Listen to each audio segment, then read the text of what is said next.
प्यारे स्टूडेंट्स, कैसे हो आप सभी। मैं रीना आप सभी का आपके अपने चैनल ज्ञान गंगा एजुकेशनल में स्वागत करती हूँ। और जैसा कि आप सब जानते हैं कि मैंने हिंदी साहित्य सीरीज़ को शुरू किया हुआ है, तो जो भी स्टूडेंट अपने सीयूटी की, यूजीसी हिंदी नेट की, टीजीटी पीजीटी हिंदी की या फिर किसी भी स्टेट का कम्पिटिटिव एग्ज़ाम है और आपका विषय यदि हिंदी है, तो ये सीरीज़ आप सभी के लिए बहुत ही यूज़फुल रहने वाली है। तो चलिए बिना किसी देरी के हम अपनी क्लास को शुरू करते हैं। आज जो हम पढ़ने वाले हैं वो हिंदी साहित्य शास्त्र के अंतर्गत काव्य हेतु को पढ़ेंगे। इससे पहले मैंने आप सभी को काव्य शास्त्र का जो इतिहास है उसको पढ़ाया है। तो जिस भी स्टूडेंट ने उस वीडियो को या उस क्लास को नहीं देखा है तो वो प्लेलिस्ट में जा कर के वहाँ उसको देख सकते हैं। तो चलिए हम अपनी क्लास को शुरू कर लेते हैं। काव्य हेतु, ये जो हेतु है इस शब्द का क्या अर्थ होता है? तो इस शब्द का अर्थ होता है कारण, अर्थात किसी भी कार्य को करने के लिए कुछ ना कुछ कारण अवश्य होता है। यानी कि हम कहें कि किसी व्यक्ति ने कविता लिखी तो हम कहेंगे उसने कविता क्यों लिखी, उसका क्या कारण था, या कविता क्यों लिखी है, कहानी क्यों लिखी है, नाटक क्यों लिखा है। तो ये इसमें क्या है, कोई कारण होता है किसी भी कार्य को करने के लिए। तो हेतु का अर्थ क्या होगा? हेतु का अर्थ होता है कारण। काव्य हेतु यानी कि काव्य की जो उत्पत्ति हुई है, काव्य की जो रचना हुई है वो किस कारण हुई है, तो हेतु का अर्थ हो जाएगा काव्य का कारण। काव्य हेतु सामान्य अर्थ इसका क्या है? काव्य का कारण। काव्य की कारण सामग्री क्या है? वे कौन से काव्य भूत हैं जो काव्य रचना के हेतु हैं, यानी कि काव्य रचना के कारण हैं। जन्म से ही कोई कवि पैदा नहीं होता है। सरस्वती की कृपा अचानक किसी कवि को बना देती है, या कोई भी व्यक्ति अपने प्रयत्न से, अपने निरंतर अभ्यास से क्या है, कवि बन सकता है। इस प्रकार के प्रश्नों का विचार करना ही क्या कहलाएगा? काव्य हेतु माना जाता है। अब हम आगे देखें कि किसी व्यक्ति में काव्य रचना का सामर्थ्य उत्पन्न कर देने वाले कारण को क्या कहेंगे?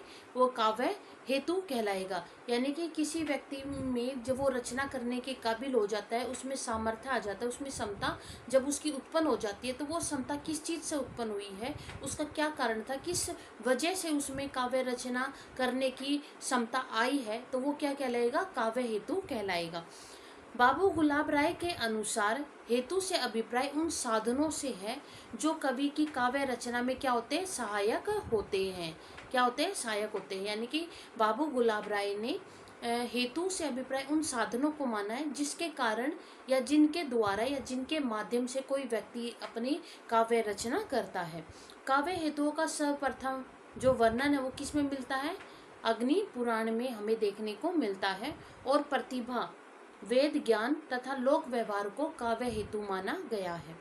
काव्य या साहित्य के हेतु का सीधा अर्थ क्या है? काव्य निर्मिति के कारण, यानी कि काव्य उत्पन्न कैसे हुआ, काव्य की निर्मिति यानी कि उसका निर्माण कैसे हुआ, उसके जो कारण है वो काव्य हेतु कहलाएंगे। इन्हें ही साहित्य की प्रेरणा स्रोत भी कहा जाता है। यानी कि साहित्य की जो प्रेरणा स्रोत है वो किसको माना जाता है? काव्य हेतु को माना जाता है। जीवन की तरह काव्य का मूलभूत जो प्रेरणा है वो निश्चित कर पाना कठिन है। यानी कि जैसे कि हमारे जीवन का जो मूल कारण क्या है, मूल प्रेरणा क्या है, उसको निश्चित कर पाना, उसको तय कर पाना क्या है? बहुत ही कठिन है। जिस प्रकार जीवन की मूल प्रेरणाओं के विषय में अत्यंत प्राचीन काल से विचार होता आ रहा है, उसी प्रकार काव्य की जो प्रेरणा है उसका विवेचन भी बहुत ही आवश्यक हुआ है। उसके बारे में भी बहुत ही विवेचन किया गया है।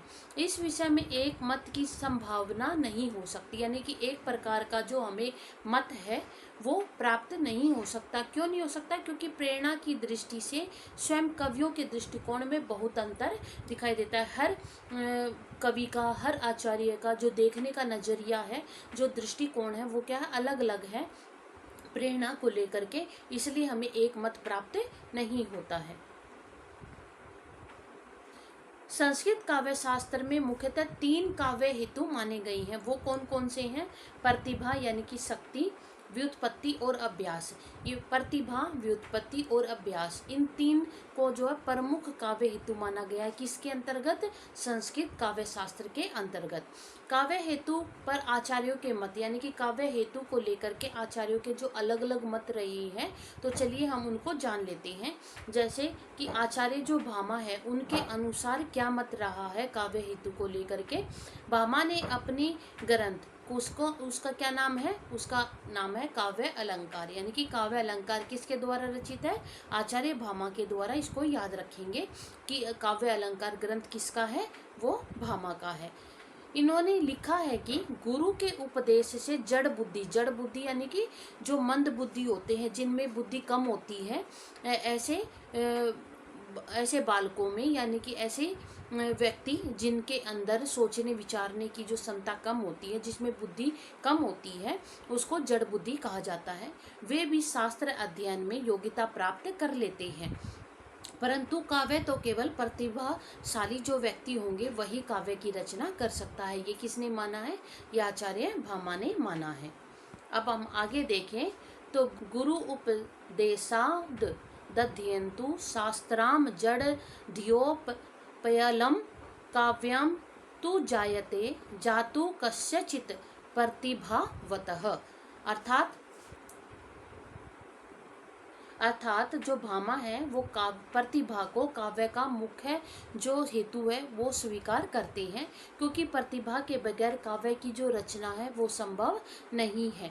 काव्य के बिना प्रतिभा के बिना काव्य की जो रचना है वो नहीं हो सकती है। इसके अलावा भामा ने व्युत्पत्ति और अभ्यास को भी महत्वपूर्ण माना है।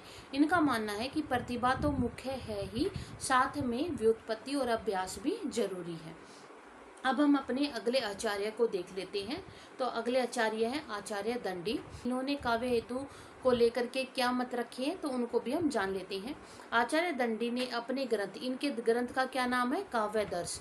इसमें प्रतिभा, आनंद, अभियोग और लोक व्यवहार को काव्य हेतु माना है। किस किस को माना है इन्होंने प्रतिभा को, आनंद को, लोक व्यवहार को, अभियोग को, इन सब को काव्य हेतु माना है। इनके अनुसार नैसर्गिकी च प्रतिभा श्रुतम च बहु निर्मलम आनंदा च शाभियोगो अस्यः कारणम काव्य संपदः। अर्थात नैसर्गिक प्रतिभा, निर्मल शास्त्र ज्ञान और बढ़ा चढ़ा अभ्यास काव्य संपत्ति के क्या है? कारण होते हैं। तो ये किनका मत है? ये आचार्य दंडी का मत है। अब हम आगे देख लेते हैं। अगले हमारे आचार्य कौन से हैं? तो वो है आचार्य वामन। आचार्य वामन के ग्रंथ का क्या नाम है? तो काव्य अलंकार सूत्र वृत्ति। क्या है? सूत्र वृत्ति। काव्य अलंकार सूत्र वृत्ति आचार्य वामन के द्वारा लिखा हुआ ग्रंथ है। इसमें इन्होंने जो प्रतिभा है उसको क्या माना है? जन्मजात गुण माना है। उनके अनुसार जो प्रतिभा है वो मनुष्य में जन्म से ही होती है, जन्मजात गुण ये इन्होंने माना है, और इसी को ही काव्य हेतु माना है। प्रमुख काव्य हेतु ये इन्होंने माना है। कवित्व बीजम प्रतिभान कवित्व अस्य बीजम। वे लोक व्यवहार, शास्त्र ज्ञान, शब्दकोश आदि की जानकारी को भी काव्य हेतु में क्या करते हैं? स्थान प्रदान करते हैं। वामन प्रतिभा को कविता का बीज स्वीकार करते हैं, जो जन्मों से भक्ति के रूप में कवि में क्या होती है? विद्यमान होती है। अब हम आगे देखें तो वामन ने प्रकीर्ण के अंतर्गत 6 तत्वों को शामिल किया है। तो वो 6 तत्व कौन कौन से हैं? तो चलिए हम उनको जान लेते हैं। पहला तत्व है लक्ष्यगत्व, यानी कि लक्ष्य का ज्ञान, जो दूसरे कवियों की रचनाओं के गहन अध्ययन और मनन द्वारा संभव होता है। यानी कि लक्ष्यगत्व यानी कि हमारा जो लक्ष्य है उसका ज्ञान हमें किससे प्राप्त होता है? दूसरे कवियों की जो रचनाएं होती हैं उनके गहन अध्ययन से, उनका मनन करके हम उनको प्राप्त कर सकते हैं। दूसरा है अभियोग, यानी कि काव्य बंधोधमो अभियोग, यानी कहकर वामन ने स्पष्ट किया है कि सफल काव्य बंधन के लिए उद्यम अथवा अभ्यासी अभियोग है, जो काव्य रचना का क्या है? महत्वपूर्ण हेतु है। अब हम आगे देखें तो अगला जो तत्व है वो कौन सा है, वृद्ध सेवा। काव्य के मर्मज्ञ जो विद्वान हैं, जो व्योवृद्ध कवि हैं, उनकी सेवा के द्वारा जो है क्या कर सकते हैं, श्रुषा से काव्य रचना की सामर्थ्यता हमें प्राप्त हो सकती है। यानी कि जो हमारे मर्मज्ञ विद्वान हैं, व्योवृद्ध विद्वान हैं, कवि हैं, उनके हम जो है सत्र उनकी छाया में रह करके, उनके मार्गदर्शन के द्वारा, उनके सानिध्य में रहते हुए जो है हम काव्य रचना का जो सामर्थ्य है उसको प्राप्त कर सकते हैं। चौथा हमारा जो गुण है वो है अन्वेक्षण। अन्वेक्षण का अभिप्राय क्या होता है, अन्वेक्षण का अर्थ होता है चिंतन, मनन तथा आत्मलोचन, जिससे चित्त में स्थिरता आती है। चिंतन करना, मनन करना, आत्मलोचन मतलब अपने अंदर में क्या करना, आलोचना करना, अपने अंदर झांक करके एक आलोचक की दृष्टि से अपने आप को देखना, जिससे चित्त में क्या आती है, स्थिरता आती है तथा पदों से निश्चय सफलता प्राप्त होती है। अपनी रचना को स्वयं आलोचक दृष्टि से पढ़ने और उसका परिमार्जन के अभ्यास से उत्तम काव्य रचना करने की जो क्षमता है वो प्राप्त होती है। अगला जो गुण है वो है कौन सा है, वो है अगला तत्व प्रतिभा। प्रतिभा तो काव्य रचना का मुख्य हेतु है ही।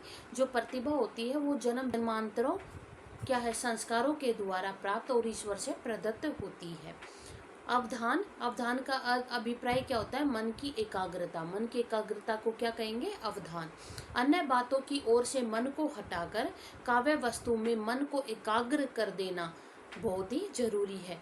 हम इधर उधर की जो बातें हैं उनकी तरफ ध्यान ना दे करके सिर्फ काव्य की में ही अपना जो है पूर्ण मन से, एकाग्रता से अगर हम उस कार्य को करेंगे तो उसमें हमें क्या है, सफलता प्राप्त होगी।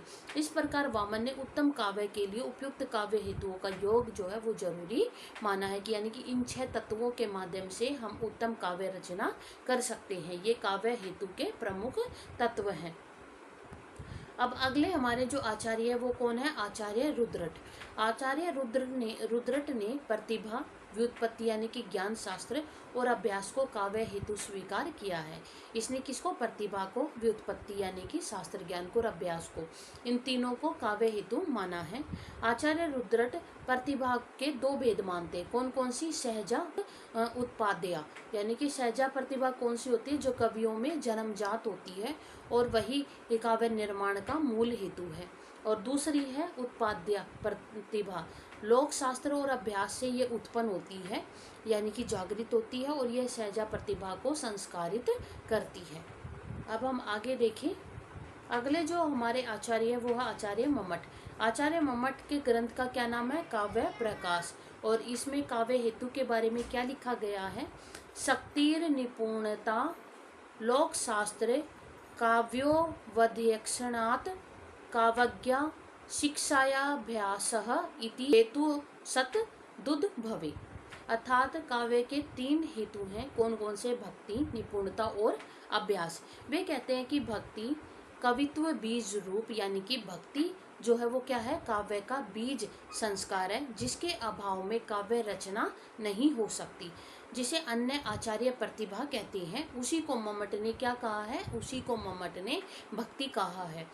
इसमें स्पष्ट रूप से कहा गया है कि जो अन्य आचार्य थे, जैसे भामा थे और दंडी थे, वामन थे, उन्होंने जो है प्रतिभा को जो है क्या माना है, काव्य का हेतु माना है।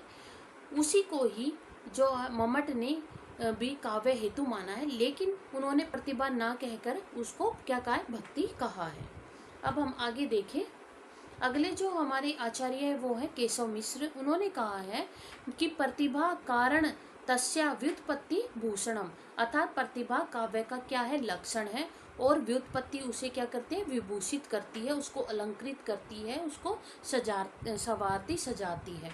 उसके अलावा हेमचंद्र ने अपने काव्य ग्रंथ शब्दानुशासन में लिखा है कि प्रतिभा से हेतु प्रतिभा नव नवोन्मेष सालनी, अर्थात प्रज्ञा और जो प्रतिभा है वो क्या है, काव्य हेतु है। यानी कि प्रज्ञा को ही इन्होंने क्या कहा है, प्रतिभा कहा है, और ये काव्य का हेतु है। तथा नव नवोन्मेष सालनी, प्रज्ञा को क्या कहा इन्होंने, प्रतिभा कह करके पुकारा है। राजशेखर, इन्होंने काव्य हेतु के संबंध में क्या मत रखे हैं, तो चलिए हम उनको भी जान लेते हैं। राजशेखर के काव्य हेतु संबंधी जो विचार है वो काव्य मीमांसा, ये यहाँ क्या लिखा है, यहाँ है काव्य मीमांसा, और ये इसके ग्रंथ का नाम है काव्य मीमांसा में के रचयिता कौन है, राजशेखर है। केवल 2 शीर्षकों में सभी काव्य हेतुओं का समावेशन इन्होंने कर दिया है। किसके अंतर्गत, भक्ति और प्रतिभा के अंतर्गत इन्होंने काव्य हेतु को क्या कर दिया है, समावेश कर दिया है। इन दोनों हेतुओं में भी भक्ति जो क्या है, प्रमुख है, महत्वपूर्ण स्थान रखती है। राजशेखर कहते हैं कि भक्ति प्रतिभा और व्युत्पत्ति से भिन्न वस्तु है। जो भक्ति है वो क्या है, प्रतिभा से और व्युत्पत्ति से बिल्कुल अलग एक वस्तु है। वास्तव में जो भक्ति है वो क्या है, कृत रूप में है, और जो प्रतिभा और व्युत्पत्ति है वो किसमें, कर्म रूप में है। शक्तिशाली में प्रतिभा होती है और भक्ति संपन्न ही व्युत्पन्न होता है। तो इस प्रकार से इन्होंने जो काव्य हेतु के संबंध में अपने विचार रखे। अब हम आगे देख लेते हैं कि प्रतिभा शब्दों के समूहों को, अर्थों के समुदाय को, अलंकार एवं सुंदर उक्तियों को, अन्यान्य काव्य सामग्री को हृदय के भीतर प्रतिभाषित करती है। कौन करती है, प्रतिभा करती है। प्रतिभा क्या करती है, शब्दों के समूह को, अर्थों के समुदाय को, अलंकारों और सुंदर युक्तियों को तथा अन्यायन काव्य सामग्री को हृदय के भीतर क्या करती है, प्रतिभाषित करती है। जिसमें प्रतिभा नहीं, उसके लिए प्रत्यक्ष दिखते हुए भी अनेक पदार्थ कैसे होते हैं, परोक्ष मालूम होते हैं। और प्रतिभा संपन्न व्यक्ति के लिए अनेक अप्रत्यक्ष जो पदार्थ होते हैं वो भी कैसे होते हैं, प्रत्यक्ष प्रतीत होते हैं, यानी कि उनके सामने प्रतीत होते हैं। अर्थात प्रतिभा व्युत्पत्ति दोनों समेवित रूप में काव्य के श्रेष्ठकर हेतु है, यानी कि सबसे महत्वपूर्ण, सबसे अच्छे, सबसे उत्तम क्या है, काव्य हेतु है। किसको, प्रतिभा और व्युत्पत्ति को इन्होंने कहा है। राजशेखर प्रतिभा के 2 भेद मानते हैं। कौन कौन से, कायत्री और भावत्री। कायत्री प्रतिभा क्या होती है, कायत्री प्रतिभा जन्मजात होती है, जिसका संबंध किससे होता है, जिसका संबंध कवि से होता है। और भावत्री प्रतिभा क्या होती है, भावत्री प्रतिभा का जो संबंध होता है वो हृदय पाठ के आलोचक से होता है। ये इन्होंने माना है। अब है आगे पंडित जगन्नाथ। पंडित जगन्नाथ ने अपने ग्रंथ किसमें, रस गंगाधर, ये क्या है इनके ग्रंथ का नाम, रस गंगाधर, इसमें प्रतिभा को ही प्रमुख काव्य हेतु माना है। तस्य च कारणम कवि गता केवलाम प्रतिभा। इस प्रकार यह निष्कर्ष निकाले जा सकते हैं कि काव्य के 3 प्रमुख हेतु हैं। कौन कौन से, प्रतिभा, व्युत्पत्ति और अभ्यास। ये 3 जो हैं काव्य हेतु के क्या है, मुख्य कारण है, काव्य रचना के प्रमुख कारण है। प्रतिभा, प्रतिभा क्या होती है, प्रतिभा वह शक्ति होती है जो किसी व्यक्ति की काव्य रचना सामर्थ्य को बताती है कि उस व्यक्ति में काव्य रचना की करने में कितना सामर्थ्य है, कितनी क्षमता है, कितना उसमें अगर हम कहें गुण है काव्य रचना करने का। आचार्य भट्टतिथि कहते हैं कि प्रतिभा उसे प्रज्ञा का नाम है। जो प्रतिभा क्या है, उस प्रज्ञा का नाम है जो किसी निज नवीन रस अनुकूल विचार उत्पन्न करती है। यानी कि किसी कार्य के प्रति जो नवीन यानी कि नए रस जो अनुकूल यानी कि काव्य के रचना के अनुकूल, काव्य रचना करने के समय जिस रस का प्रयोग किया जा रहा है, जो रस उस काव्य रचना के लिए अनुकूल है, उससे संबंधित जो विचार उत्पन्न करती है वो क्या होती है, प्रतिभा होती है। आचार्य वामन का मत है कि प्रतिभा जन्म से प्राप्त संस्कार है जिसके बिना काव्य रचना नहीं हो सकती है। आचार्य अभिनव गुप्त क्या कहते हैं कि आचार्य अभिनव गुप्त कहते हैं कि प्रतिभा को परिभाषित करते हुए ये कहते हैं कि प्रतिभा अपूर्व वस्तु निर्माण क्षमता प्रज्ञा, अर्थात जो प्रतिभा है वो प्रज्ञा का रूप है जिसमें अपूर्व की सृष्टि करने की क्षमता होती है और कवि इसी के बल पर काव्य सर्जन करने में क्या होता है, समर्थ होता है। इसी के बल पर जो कवि है वो अपने काव्य की रचना करता है। सभी आचार्यों ने प्रतिभा के महत्व को स्वीकार किया है और इसे प्रमुख काव्य हेतु माना है। अब हम आगे देखें तो अगला जो है वो है व्युत्पत्ति, यानी कि व्युत्पत्ति क्या होती है। इसका शाब्दिक अर्थ होता है निपुणता, पंडित्य या विद्वता।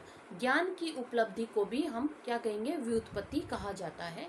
यह ज्ञानोपलब्धि शास्त्रों के अध्ययन और लोक व्यवहार के अन्वेषण से जो है वो प्राप्त होती है।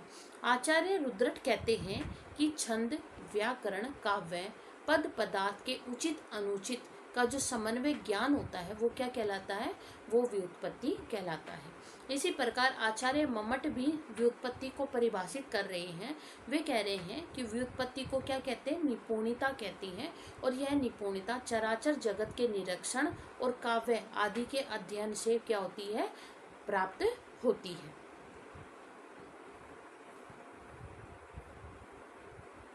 राजशेखर कहते हैं उचितानुचित विवेको व्युत्पत्ति।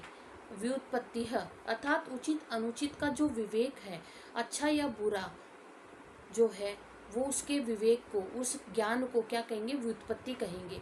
व्युत्पत्ति के बल पर ही कोई व्यक्ति यह निर्णय ले पाता है कि किस स्थान पर किस शब्द का प्रयोग करना उचित रहेगा। वर्ण विषय का ज्ञान, ऋतु ज्ञान, देश का ज्ञान, भौगोलिक जानकारी से जो क्या होता है, कविता में त्रुटि नहीं रह पाती, यानी कि कविता में किसी प्रकार की कोई कमी नहीं रह पाती है। वो जो है इससे व्युत्पत्ति से जो है वो सभी कमी दूर हो जाती है। अभ्यास। अभ्यास क्या होता है, काव्य निर्माण का तीसरा हेतु कौन सा है, अभ्यास है। आचार्य भामा ने लिखा है कि शब्दार्थ के स्वरूप का ज्ञान करके सतत अभ्यास के द्वारा उसकी उपासना की जानी चाहिए। आचार्य वामन ने अभ्यास के महत्व को स्पष्ट करते हुए लिखा है कि अभ्यासो कर्मेषु कौशल भावहिति, अर्थात अभ्यास के द्वारा ही कवि कर्म में क्या करता है, कुशलता प्राप्त करता है। यानी कि अभ्यास के द्वारा ही कवि अपने कार्य में निपुणता प्राप्त कर सकता है, कुशलता प्राप्त कर सकता है। आचार्य दंडी ने तो अभ्यास को ही काव्य का प्रमुख हेतु माना है। यह तो वहाँ तक कहते हैं कि प्रतिभा व्युत्पत्ति के अभाव में केवल अभ्यास से ही कोई काव्य रचना में कुशल हो सकता है। इनका कहना क्या है कि जो प्रतिभा व्युत्पत्ति के अभाव में, अगर प्रतिभा नहीं है, व्युत्पत्ति नहीं है, इन दोनों के अभाव में भी केवल अभ्यास के माध्यम से भी कोई जो व्यक्ति है, कोई कवि है, वो अपने काव्य रचना करने में कुशलता प्राप्त कर सकता है। अभ्यास के महत्व को इन्होंने निम्न शब्दों में वर्णित किया है कि करत करत अभ्यास के जड़मति होत सुजान, रसरी आवत जावत ही सिल पर पड़त परत निशान। तो ये इन्होंने जो है इस के माध्यम से महत्व, अभ्यास के महत्व को स्पष्ट किया है कि करत करत अभ्यास के, कि बार बार अभ्यास करने से जो जड़मति है, यानी कि जो जड़ बुद्धि वाला है, मन बुद्धि वाला है, वो व्यक्ति भी क्या है, सुजान बन सकता है। जिस प्रकार सिल पर जब कोई रस्सी आती जाती है तो सिल पर निशान छोड़ देती है, उसी प्रकार से बार बार अभ्यास करने से कोई जो व्यक्ति है वो क्या बन सकता है, कुशल बन सकता है किसी कार्य को करने में। हम अब आगे देखें कि काव्य हेतु में अभ्यास अपना महत्वपूर्ण स्थान रखता है और प्रतिभा व्युत्पत्ति के साथ साथ काव्य निर्माण हेतु अभ्यास भी बहुत ही जरूरी है। उपयुक्त विवेचन के आधार पर हम कह सकते हैं कि प्रतिभा व्युत्पत्ति व अभ्यास ही काव्य हेतु है, जिसकी वजह से कोई भी श्रेष्ठ रचना का निर्माण कर सकता है। इनके जरिए ही, इनके द्वारा ही, इनके सहयोग से ही कोई व्यक्ति अपने काव्य की रचना कर सकता है, श्रेष्ठ काव्य की रचना वो कर सकता है। अब हम आगे देखें, अब है पाश्चात्य काव्य हेतु, यानी कि जो हमारे पाश्चात्य विद्वान हैं उन्होंने काव्य हेतु के संबंध में जो विचार रखे हैं तो उनको भी हम जान लेते हैं। पहले है फ्राइड। इन्होंने अतृप्त काम वासनाओं के दमन की जो स्वस्थ प्रवृत्ति है उसको काव्य हेतु स्वीकार किया है। फ्राइड का मानना है कि जब काम वासना के प्रकाशन का दमन किया जाता है तब मानव जीवन की जो प्रतिभाशाली घटनाएं हैं उनका क्या होता है, आविष्कार होता है। जो मन में जो काम वासनाएं होती हैं उनका जब दमन किया जाएगा तब मनुष्य के जीवन में प्रतिभाशाली घटनाओं का क्या होगा, आविष्कार होगा। काम वासनाओं के निषेध में तथा उदात्तीकरण में कला की क्या होती है, अभिव्यक्ति होती है। फ्राइड के अनुसार हमारे हृदय में दबी हुई वासनाएं अपने विकास का मार्ग खोजती हुई, हमारे मन में जो काम वासनाएं दबी हुई होती हैं वो क्या करती है, जब उभर के आती है तो वो अपने विकास के लिए, अपने फैलाव के लिए मार्ग खोजती है और खोजती हुई काव्य कला एवं स्वप्न आदि की सृष्टि करती है। किसकी सृष्टि करती है? जब वो काम वासनाएं अपना विकास करती हैं तब वो काव्य का, कला का, स्वप्न का, इनके जरिए अपनी क्या करती है? सृष्टि करती है। कला और काव्य के मूल में सौंदर्य उपासना के भाव की विद्यमानता भी इसका समर्थन करती है। सामाजिक नियमों के कारण मानव अपनी अतृप्त कामेच्छा को व्यक्त नहीं कर पाता है। किसके कारण? जो समाज में जो नियम बंधन जो लागू हुए हैं उनके कारण जो मनुष्य अपनी अतृप्त काम इच्छाओं को क्या करता है? व्यक्त नहीं कर पाता है, दूसरों को बता नहीं पाता है, तब वह अंतर्मन में दबी रह जाती है। तो वो वासनाएं क्या होती है? अंतर्मन में दबी रहेंगी। काव्य ऐसी अतृप्त इच्छाओं को बाह्य अभिव्यक्ति और कलात्मक मार्ग प्रदान करते हैं। यानी कि जो काव्य है वो क्या करेगा? इन काम वासनाओं को, इन अतृप्त इच्छाओं को बाह्य अभिव्यक्ति मतलब बाहर निकालने की का माध्यम बनती है और कलात्मक रूप उसको प्रदान करती है। अब दूसरे जो आचार्य हैं वो कौन से हैं? एल्डर ने हीन भाव को क्या माना? काव्य हेतु स्वीकार किया है। प्रत्येक मनुष्य में कोई ना कोई व्यापक दोष होता है। मतलब हर मनुष्य, कोई भी ऐसा नहीं है जो 100% जो क्या हो, त्रुटिहीन हो। उसमें कोई ना कोई दोष जरूर होता है। तो और जो उसे समाज में हीन बना देता है, मतलब मेरे अंदर ये कमी है और जिसके कारण कुछ दोष है, जिसके कारण वो क्या होगा? समाज में हीन भाव महसूस करेगा। तो यही इन्होंने कहा कि प्रत्येक मनुष्य में कोई ना कोई व्यापक दोष होता है और जो ये दोष है, जो ये हीन भाव है, वो उसको जो दोष है वो उसे क्या करता है? समाज में हीन बना देता है।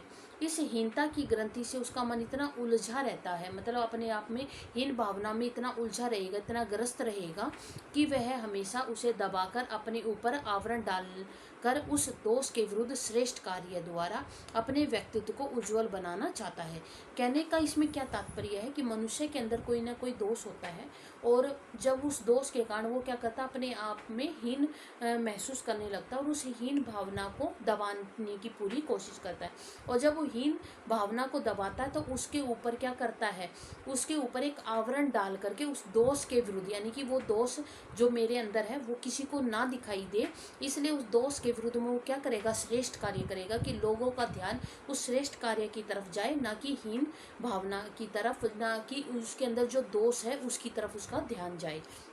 और वो अपने श्रेष्ठ कार्य के द्वारा अपने भविष्य को क्या करता है? अपने व्यक्तित्व को क्या करता है? अपने व्यक्तित्व को उज्जवल बनाना चाहता है। कवि उत्कृष्ट काव्य की निर्मिति करके अपने हीन तथा अधूरे व्यक्तित्व की क्षतिपूर्ति करता है। कवि क्या करेगा कि वो अपने श्रेष्ठ काव्य की रचना के द्वारा अपने अंदर जो हीन भावना है, जो दोष है, यानी कि उसका जो अधूरा व्यक्तित्व है, उस कमी को वो पूरी करने की पूरा प्रयास करता है। किसके द्वारा? अपने श्रेष्ठ काव्य के द्वारा। तो ये काव्य के हेतु के बारे में ये किसके विचार है? तो ये एल्डर के विचार हैं। अब हम आगे देख लेते हैं।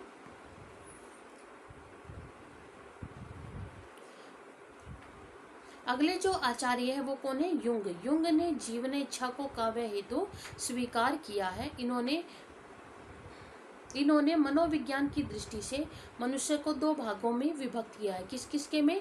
बहिर्मुखी वृत्ति वाले लोग और अंतर्मुखी वृत्ति वाले लोग। जीवन इच्छा यानी कि जीने की इच्छा को इन्होंने क्या माना है? काव्य हेतु माना है। और इसके द्वारा, इसके लिए इन्होंने मनोविज्ञान की दृष्टि से मनुष्य के दो भाग कर दिए। एक किसके? बाह्य वृत्ति वाले लोग और एक अंतर्मुखी वृत्ति वाले लोग। तो ये कैसे होते हैं? तो चलिए हम उनको जान लेते हैं। बाह्यमुखी वृत्ति वाले लोग, बहिर्मुखी वृत्ति वाले लोग की जो दृष्टि होती है वो संसार के भोग विलास में लगी रहती है, यानी कि बाहर की तरफ उनका ध्यान ज़्यादा रहता है। जगत में प्रतिष्ठा तथा यश पाना, साथियों की दृष्टि में महत्वपूर्ण बनना ही उनका क्या होता है? उद्देश्य होता है। तो ये कैसे व्यक्ति हैं? ये बहिर्मुखी वृत्ति वाले लोग हैं। और अंतर्मुखी वृत्ति वाले लोग कैसे होते हैं? अंतर्मुखी वृत्ति वाले लोग अपनी दृष्टि हमेशा बाहरी विषयों से हटा करके भीतर की ओर लगाए रखते हैं और मानसिक शांति की खोज में वो लगे रहता है। इसका अचेतन मन चेतन मन के विपरीत होता है। चेतन मन अगर दुखी है उदास दिखाई देता है तो अचेतन मन शांत और आनंदित होता है। इस स्थिति को युंग ने मेंटल कंपेंशंस का नाम दिया है, अर्थात मानसिक समीकरण। मानव जीवन को पूर्णता की ओर ले जाना हमारा क्या होता है, लक्ष्य होता है, अंतिम लक्ष्य होता है। अतः इसी जीवन इच्छा की प्रेरणा जो होती है वो क्या करती है, उत्कृष्ट काव्य सर्जन करने के लिए प्रवृत्त करती है, यानी कि प्रेरित करती है। अब है निष्कर्ष। संस्कृति तथा अंग्रेजी भाषा के विद्वानों ने प्रतिभा को ही प्रमुख काव्य हेतु के रूप में स्वीकार किया है। व्युत्पत्ति और अभ्यास के सहयोग से प्रतिभा में क्या आता है, निखार आता है। व्युत्पत्ति को कुछ आचार्यों ने निपुणता तथा शास्त्र ज्ञान कहा है। समाधि एवं एकाग्रता की स्थिति ही काव्य कारण के रूप में क्या है, स्वीकार की गई है। अरस्तु ने अनुकरण की सहज प्रवृत्ति को काव्य हेतु स्वीकार किया है। आधुनिक मनोवैज्ञानिकों के मत भी इस दृष्टि से महत्वपूर्ण है। काम वासना हीन भाव तथा जीवन इच्छा को इन्होंने काव्य प्रेरणा के रूप में क्या किया है, स्वीकार किया है। भारतीय और पाश्चात्य मतों की तुलना करें तो भारतीय विद्वानों ने काव्य हेतु पर विस्तार से क्या किया है, विचार किया है। अब तक काव्य कारणों पर इतना विस्तृत विवेचन होने के बाद भी अन्य बहुत सी प्रेरणाएं हैं जो बच गई हैं। प्रतिभा मुख्य प्रेरणा भले ही हो, लेकिन उसे जागृत करने के लिए अन्य अभिव्यक्ति, काम भावनाएं, अचेतन मन की ग्रंथियां जैसे अनेक काव्य हेतु हो सकते हैं। आधुनिक नारीवादी साहित्य के अध्ययन से इस बात का पता चलता है। मनोवैज्ञानिकों द्वारा और अधिकारियों की इस क्षेत्र में उपेक्षा है, यानी कि वे चाहते हैं कि इस क्षेत्र में और भी विचार किया जाए। तो आज हमने अपने काव्य हेतु टॉपिक को जाना, उसको अच्छे से पढ़ा है। आज आपको मेरी वीडियो कैसी लगी मुझे कमेंट में ज़रूर लिख करके बताइएगा। अगर आपको मेरी वीडियो अच्छी लग रही है तो इसको लाइक करें और ज़्यादा से ज़्यादा शेयर करें, ताकि आपके जैसे और भी जो स्टूडेंट हैं जो अपनी तैयारी कर रही हैं तो वो इन सीरीज़ के माध्यम से, इन वीडियो के माध्यम से अपनी तैयारी को बेहतर कर सकते हैं। जिस भी स्टूडेंट ने मेरा टेलीग्राम चैनल या इंस्टाग्राम चैनल को ज्वाइन नहीं किया है तो इस वीडियो के डिस्क्रिप्शन में उसका लिंक दिया गया है, आप वहां जा कर के उसको ज्वाइन कर सकते हैं। और जो भी स्टूडेंट मेरे इस चैनल पे नए आए हैं तो वो हमारे ज्ञान गंगा एजुकेशनल चैनल को सब्सक्राइब कर लें, साथ ही साथ बेल आइकन को दबा करके ऑल के बटन को भी प्रेस कर लें, ताकि मैं जो भी नई वीडियो डालूं उसका नोटिफिकेशन आप सभी तक सबसे पहले पहुंचे। तब तक के लिए धन्यवाद। Take care, bye bye.